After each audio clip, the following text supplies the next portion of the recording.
How to remove circular fluorescent light bulb.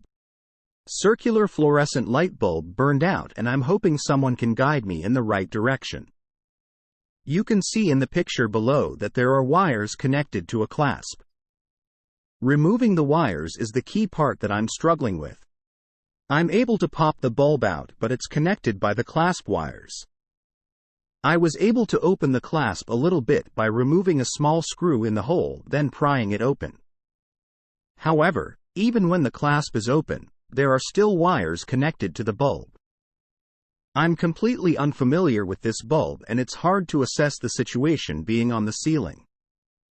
Anyone have any ideas or familiarity with this?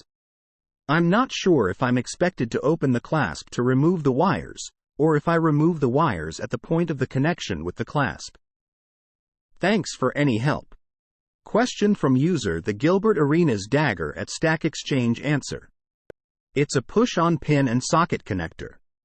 Wiggle the connector body gently in a circular motion, or possibly pry at it to make it slide off the pins. Pull upward and toward the center of the circle. Here is a photo of a lamp image from Ballast Shop. Com with the connector removed. Or, compare the price of a new lamp against the price of a new LED fixture. Answer from user Greg Hill at Stack Exchange.